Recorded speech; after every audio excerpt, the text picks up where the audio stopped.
Good evening, everyone, and welcome to Black Literature, Black History. This is Jason Williams, and I'm continuing with part 2 of chapter 9.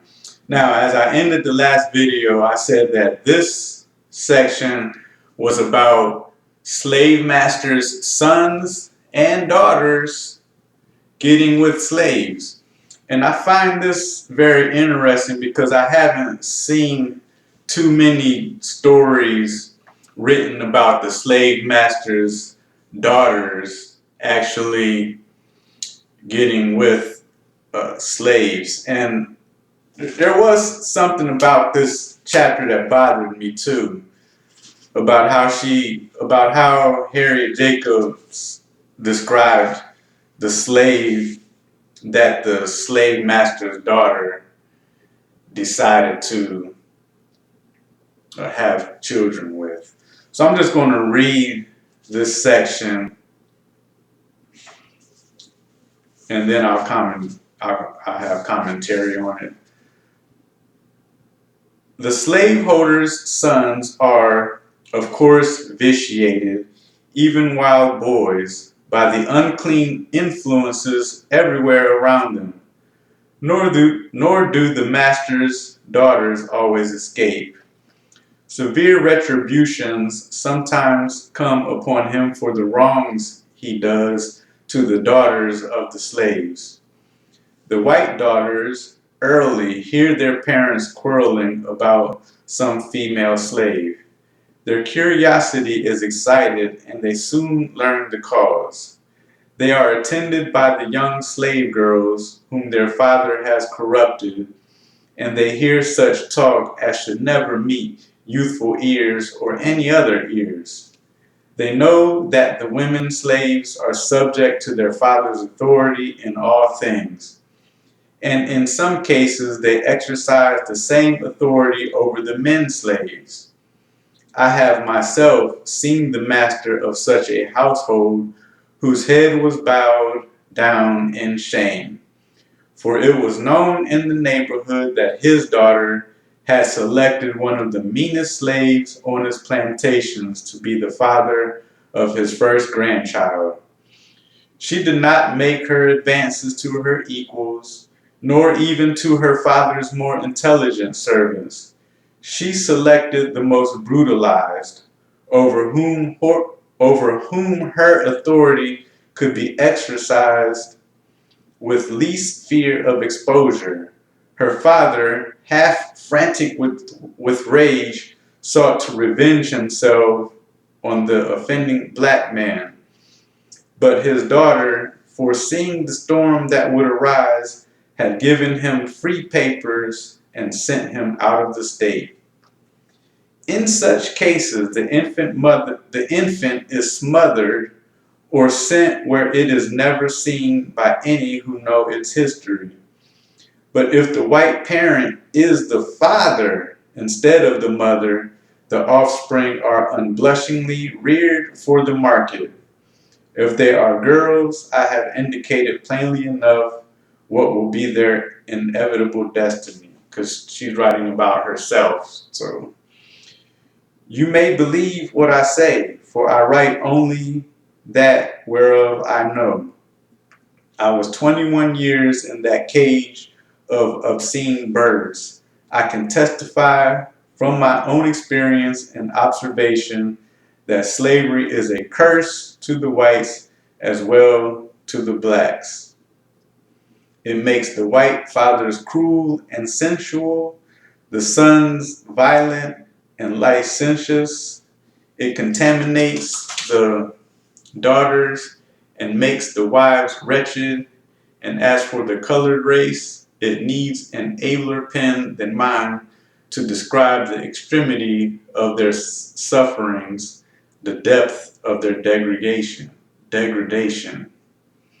So that's a very powerful passage, because we hear about the slave masters raping and taking advantage of the women, and the children that they have are either reared as slaves on that plantation, or they have problems when they start looking like the slave father, like the mistress, hating them.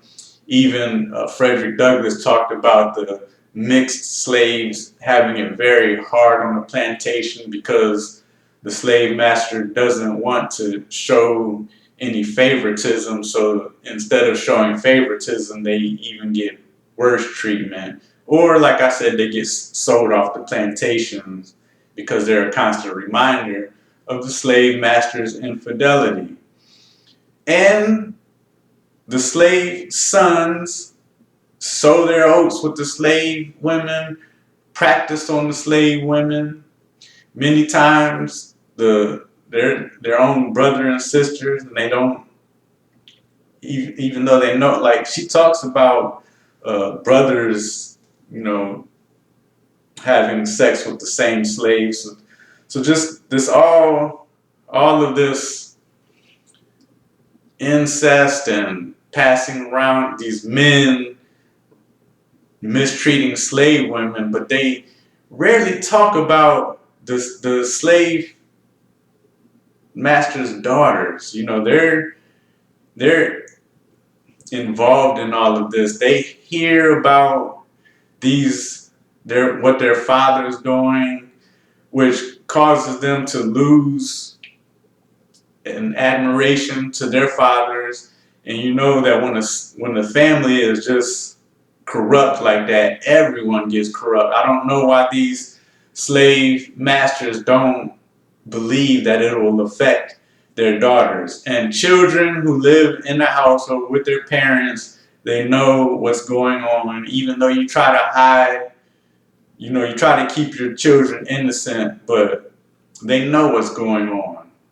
And she talks about these slave girls, their curiosity, well, not the slave girls, but the slave master's daughters, their curiosity is excited. They hear about their dad having sex with the slaves. They hear about their brothers having sex with the slaves. So why doesn't the slave master think that his daughter will realize, hey, I have the power over these slaves, so I'm going to get mine as well?